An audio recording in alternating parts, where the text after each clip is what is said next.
Alors, bienvenue à nouveau à tous les utilisateurs et utilisatrices du cours en ligne de sciences et technologies de 3e secondaire du Collège Sainte-Anne de la Chine.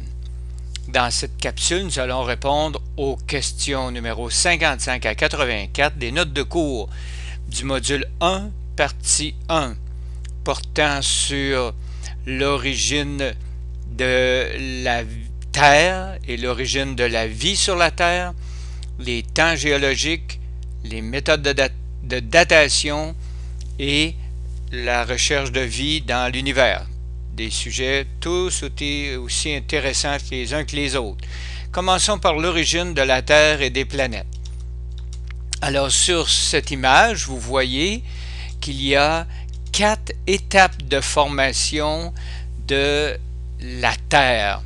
Commençons par le système solaire primordial où il y a 5 milliards d'années, le Soleil s'est formé et vers 4 milliards et demi d'années, c'est la Terre qui s'est formée. Donc, il y a la formation de la planète initiale, on le voit ici, formation de planète initiale par accrétion. C'est les objets s'attirent l'un l'autre par les forces de gravité. Alors, la formation de noyau de la Terre qui vient généralement des collisions entre des masses puissantes et qui font fondre les métaux et qui les rendent liquides. Et ensuite, solidification de la croûte terrestre. Continuons maintenant avec la définition de l'accrétion. Qu'est-ce que c'est l'accrétion? C'est l'accumulation de matière causée par des forces de gravité formant graduellement une planète, comme j'expliquais tout à l'heure. Alors, les 6 conditions favorables à l'apparition de la vie sur la Terre, mémorisez-les comme il faut. Une planète située à une bonne distance d'une étoile avec un éclairage stable. Une planète avec une orbite circulaire et stable, comme par exemple la Terre. La présence d'une atmosphère qui protège des rayons UV du Soleil et qui garde l'eau pour permettre l'eau de ne pas s'échapper dans l'univers, de rester et puis de retourner, de revenir sur la Terre. La présence d'eau liquide dans les océans, etc., de carbone et d'azote. La présence d'une lithosphère, c'est-à-dire le sol à la surface de la planète. Et enfin, une température à la surface de la planète s'élevant un peu au-dessus de 0 degré. Sinon, ça devient trop froid, trop chaud. Alors, c'est pour permettre que la vie se développe. Alors, les étapes de la formation, de l'arrivée des cellules sur la Terre, il y en a 6. Alors, la première, c'est l'atmosphère primitive de la Terre. La Terre, dès sa formation, il y avait une atmosphère et puis là, ça contenait des molécules simples, comme le méthane, l'ammoniac, le gaz carbonique, la vapeur d'eau. Et ces petites molécules se retrouvaient dans les océans, par exemple. On appelle ça une soupe primitive. La deuxième étape, c'est la combinaison de ces molécules simples. Vous les voyez ici, la formation d'acides aminés, de sucres simples, de bases azotées, venant de l'assemblage des molécules simples. Donc là, les acides aminés seront la base des protéines, les sucres simples la base des sucres complexes, les bases azotées seront la base de l'ARN et l'ADN, spécialement l'ADN qui est la molécule intelligente dans la nature. Voyez-vous, comme l'illustration le montre ici, des combinaisons donnent des acides aminés. Numéro 3, c'est la formation des protéines et des nucléotides à partir des acides aminés, des bases azotées. Voyez-vous ici, on a les acides aminés, des molécules qui sont formées, spécialement ici l'ADN. Donc on a des molécules de base ici, on a les molécules un peu plus complexes ici. L'ADN, des lipides, des protéines et des glucides sont les constituants de base des molécules de vie. Alors là maintenant que nous avons dans la soupe terrestre des molécules potentiellement capables de se développer pour interagir entre elles et développer la vie, l'étape suivante, c'est la formation des microsphères. Il emprisonne des protéines et des nucléotides dans des membranes. Ça, c'est causé par des lipides Et c'est des microsphères. Ce ne sont pas encore des cellules, mais on voit que ça s'en vient. La cinquième étape, l'apparition des cellules prokaryotes. Ici, le mot prokaryote, comme je l'ai dit en classe, équivaut au développement des bactéries. Comme il est écrit ici, là, premières bactéries qui sont nées 3,8 milliards d'années. Alors, on a un exemple d'une bactérie ici avec flagelles qui sont capables de se déplacer pour aller chercher leur nourriture. Et ces cellules primitives-là sont vivantes et avec un métabolisme, c'est-à-dire capables de faire des réactions chimiques qui les maintiennent en vie. Très important. Numéro 6, maintenant, l'apparition de cellules eucaryotes. Ce sont des cellules complexes possédant un noyau, des organites venant de la fusion des cellules prokaryotes. Les bactéries de numéro 5 se sont regroupées. On appelle ça la théorie endosymbiotique et ça donne certains organites dans les cellules complexes que nous allons étudier à la section 1.2. Alors, les premières cellules eucaryotes avec organites sont apparues il y a 1,5 milliard d'années. Donc, les prokaryotes, c'était 3,8. Ça a pris 2,3 milliards d'années pour que les cellules évoluées apparaissent. Voilà, maintenant, nous allons voir ici l'expérience de Miller. Alors, les scientifiques, c'est bien beau de faire des théories, mais il faut prouver ce qu'on avance. On fait au départ des hypothèses, ensuite on cherche à prouver. Stanley Miller, comme on le voit ici à gauche, a fait l'expérience pour montrer que les éléments de base de l'atmosphère primitive de la Terre, méthane, ammoniac, hydrogène et vapeur d'eau, soumises à des températures très élevées, des décharges électriques, donnent des produits de combinaison comme des acides aminés par exemple. Pardon.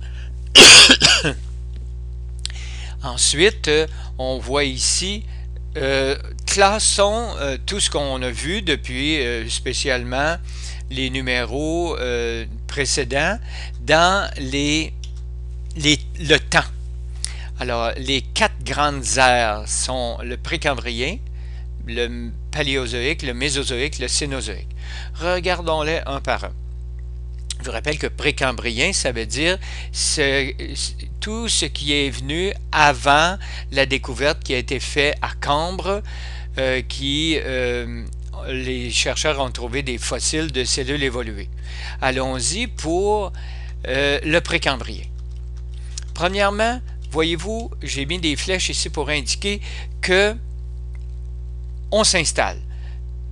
Dans le précambrien, la première partie, c'est la structuration de la Terre et son atmosphère.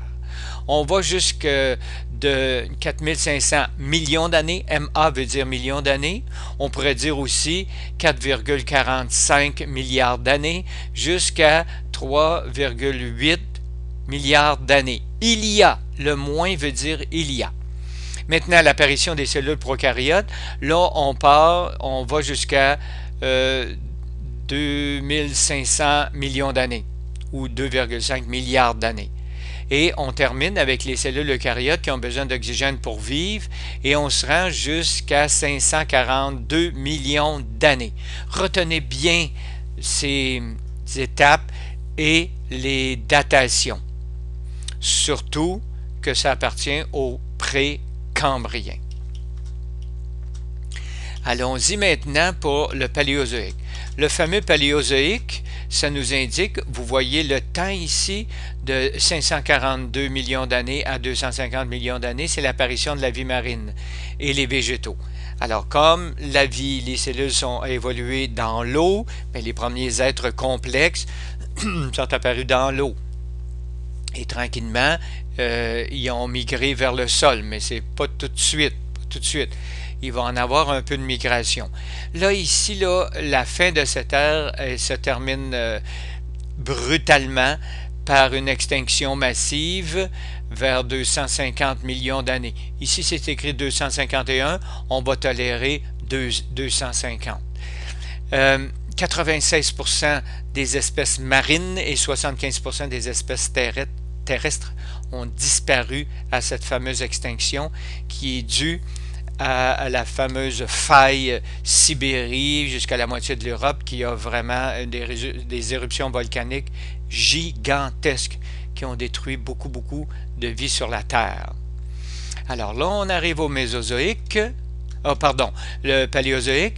Il n'y avait pas les continents que nous avons aujourd'hui là. On voit ici le premier continent, ça s'appelle Rodinia, et puis Gondwana, et là, Laurentia, Sibéria et Baltica, ça va évoluer vers la Pangée. La Pangée va venir à la fin de l'autre époque. Maintenant, allons vers le Mésozoïque. Au Mésozoïque, qu'est-ce qu'il y a comme événement dominant?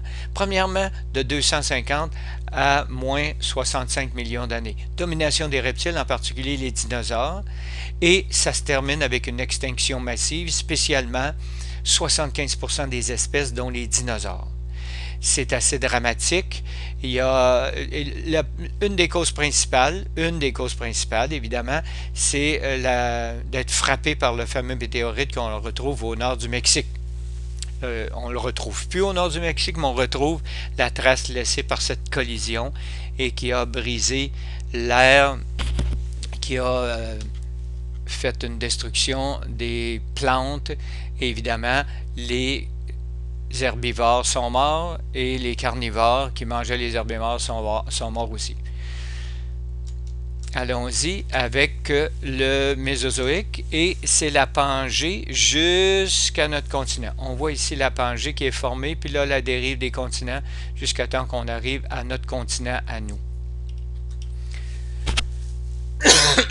Pardon. Le Cénozoïque, c'est l'apparition des mammifères et des êtres de l'être humain. Alors, paléo veut dire ancien, mésozoïque veut dire milieu, et cénozoïque, ça veut dire les temps actuels. De la destruction des dinosaures, il y a 65 millions d'années, jusqu'à aujourd'hui. C'est l'apparition des mammifères, dont l'être humain. Et ce qui mettrait un terme à cette belle biodiversité, évidemment, c'est l'extinction en cours actuellement. Allons-y avec un schéma général qui montre ici que la fin du Précambrien, c'est quand les cellules arrivent, les cellules évoluées. On veut mettre en évidence ici que la vie s'est développée dans la mer, ensuite l'apparition des dinosaures et évidemment ici les mammifères et l'apparition de l'humain.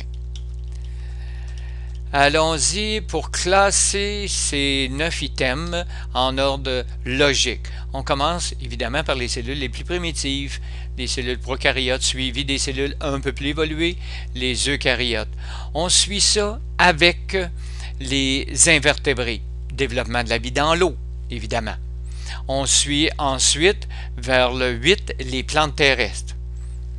Tranquillement, là, les amphibiens sont apparus, suivis des reptiles et des dinosaures pour enfin arriver aux mammifères modernes ainsi que les hominidés, c'est nous ça, c'est ceux qui ont une apparence humaine, hominidés.